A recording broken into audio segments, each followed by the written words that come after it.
Hi, my name is Matt Kerher. I'm going to be doing a presentation on Apple Corporation. This is based on assignment number 3 that we did earlier this semester. Unfortunately, I didn't do as well on that assignment as I promised I thought I would be able to do. And from now on, I'm going to talk about Apple, how it was started, some of the 5 forces about Apple and my assessment of it, social media and corporate strategy it has, and also some of the enterprise business that it has gone into in recent years.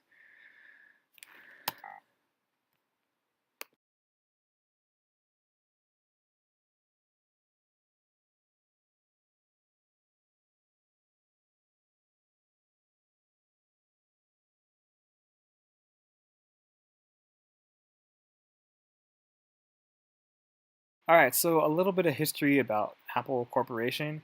It was started by two college dropouts named Steve Jobs and Steve Wozniak. Obviously, Steve Jobs is a very, very popular person, one of the most inspirational entrepreneurs of our time. The company was started on April 1st, 1976. Might have been as a joke, but really it wasn't because 10 days later they made the Apple I. Their idea came from attending the Homebrew Computer Club in Menlo Park, California, where they learned about what computers are, how to create them, and their love of technology made them create this computer. And the name kind of was generated by Steve Jobs because he was working in an apple orchard in Oregon for a little bit in the 70s, and that's kind of what sparked the name. They wanted to change it, but they never could. So that's why they're called Apple today.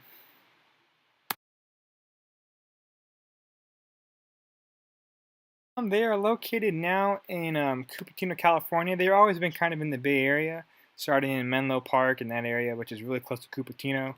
Me and myself being from Fremont, California, which is about 30 miles from Cupertino and Apple's current location. They recently opened up what they call Campus 2, as you can see in the background of that slide, a circular campus where they have everything about Apple, their design, and everything like that.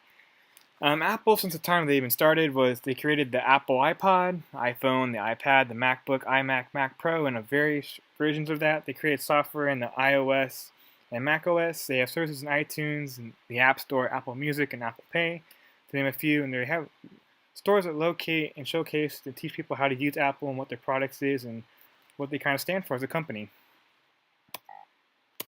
So the corporate business strategy of Apple is they're a customer-based company. They really want to go off the experiences that you get. So when it comes to Apple products, usually when you get an Apple product, the presentation is really really good. When you see a product, it's well wrapped. It looks awesome. Looks really unique, ahead of its time. And that's done a differentiation strategy that many companies try to follow today, but really can't. When you buy an Apple product, you're not just buying like the laptop or the phone, you're actually getting people helping you find out what that product is good for and why that product is meant for you to use, and help you decide if this product is meant for you or if a different Apple product is meant for you. I had this experience when I was buying my MacBook Air. The guy was really friendly and helped me understand why the Simple Air was a good enough product for me and not the MacBook Pro. So now we're going to talk about Porter's 5 forces. Porter's 5 forces include threat of new entry, bargaining power of the buyers, bargaining power of suppliers, and threat of substitute and competition rivalry. These 5 forces help explain the company's strengths and weaknesses, and each force is either scored low or high. High is a bad thing. You don't want the threat of new entry to be high. You don't want the competition rivalry to be high. It's a bad thing for your firm. So when you get a low score, that means usually you're doing well in your industry. Your industry is very favorable in your company's view. And Apple, so far, we'll find out in the next few slides how they favor and Porter's 5 forces. Starting off with the threat of new entry. So the threat of new entry for Apple is low. This is the main reason is because the strong brand image as Apple has. As you can see in this picture here, you see Apple's logo from the 1970s, 1980s. Obviously, it's changed now, but that logo has been with the company for such a long time that really, when you see the Apple logo, you think of the product that you're buying from Apple and how well they are and how reliable they are. Another reason why companies have a hard time of entering this industry is it's a high startup cost. Well, it's not cheap to make a computer, an iPhone, iPad, or iPod. This is because a lot of materials used in these things are high tech. They require a lot of design features, and it's really expensive. Another good thing is they have a great supply chain.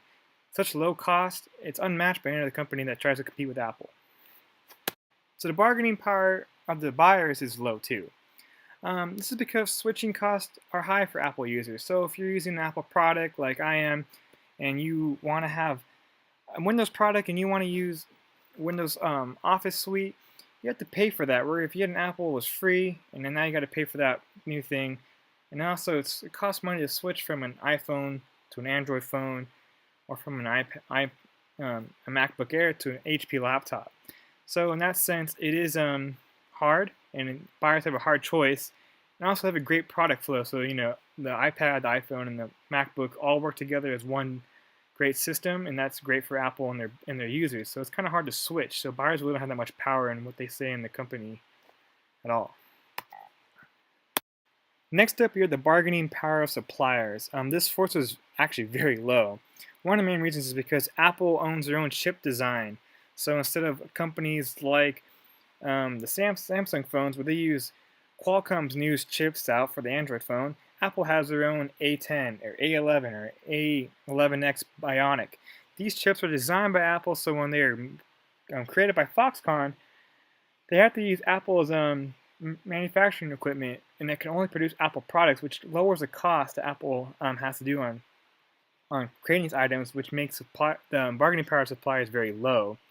And also because Apple has its own stores, they can control the distribution cost of their products, and also keeping that within their own stores. It's kind of hard to buy an Apple product anywhere else. So now we have the threat of substitute. This is the one area that Apple is not good. Threat of substitute is medium. They don't have the same products that Apple has, but essentially they can do the same function. So you can buy an Android phone like my Samsung Galaxy. You can do the same thing as an iPhone. It's not exactly the same as iPhone. It's not iOS, but it's Android. So it's a little bit different, but it's essentially the same. Same with buying a computer. You can buy an HP laptop, or you can buy a Dell laptop, or you can buy a Microsoft Surface, and they all kind of do the same thing as a MacBook Pro. Maybe some people view those products even better than the MacBook Pro and all those other laptops that Apple has to offer. So in that sense, the threat of substitute is medium, because you can change and have a different product than Apple currently has, but they're not actually the same as Apple, but they are essentially the same things. Next up, we have competition rivalry. The more players, the more competition they have, and this threat is also medium for Apple. This is because they have a lot of competitors in the Android market. You have LG, you have Samsung, you have Google now, and in the computer industry, you have HP, you have Dell, you have Windows again. And the nice thing about Apple to help them with the rivalry is that they stayed away from a price-based competition. They avoid low-end markets. As you can tell, Apple products are very expensive, so they kind of keep that elite look on them and the elite positioning in people's minds. And besides educational discounts, Apple has no sales. Kind of a bummer for people, but it kind of keeps them in the upper echelon of electronic devices and keeps them unique, and it differentiates themselves from their competitors. So kind of moving on now to enterprise business systems. Apple has recently done really good in the B2B business strategy. They have had deals with IBM and Cisco, making business applications and softwares for business. They're creating softwares that employees want to use. They're not really actually advertising directly to the companies that they are dealing with, but the employees that they have, and they want these softwares. As they get more of these software out to these employees, the more and more the companies realize that they need them, and they kind of use them. And the big thing about Apple is that their privacy is very strong. As you've seen recently with the whole FBI issue with Apple, they're really big about keeping their privacy of the customers solid. They don't want people knowing about the customers, and that's true with their B2C and B2B customers for Apple. Next up, we have social media use. Apple's interesting. The quote I found online is, "Apple would be a terrible example to follow on social media for most brands." The reason why is because they don't have social media. You can't find a Twitter page, a Facebook page, Instagram page, or any type of social media page. You can find the advertisements on social media pages like Instagram, Facebook, and Twitter, but you won't find an @Apple page or an Apple Instagram page or an Apple Facebook page, because, well, Apple doesn't like using that stuff, and they're unique about it, and they kind of use this word of mouth and their advertisements and their own products to kind of sell themselves. I think the big way that Apple is used on social media is just the way the products look. The way people use Apple products to use Instagram, Snapchat, all these cool new social media platforms. Next up we have is Apple's organizational structure. It is hierarchical. Starts off with Tim Cook, the CEO, has a senior vice president, chief design officer, chief operating officer, and the vice president. And underneath them, you have everybody else. Currently, to my knowledge, that's what Apple's using. And I've had reports that saying Apple might change their hierarchical organizational structure. And I think it might be changed to more of a project base where you have kind of a matrix where project managers and financial managers and other managers kind of respond to each other. It's a little bit more complex, but it might work for Apple's case because they have so many projects going on in their company, and this can help them better design their projects and everything they have to do. Thank you guys for listening to my project. Here's my reference page for some of the things that I've gotten, including my paper. It's not on there, but on the link. But these are my links that I've used for my paper for my presentation today. Thank you for listening, and thanks for the semester. And Happy New Year and Merry Christmas, guys.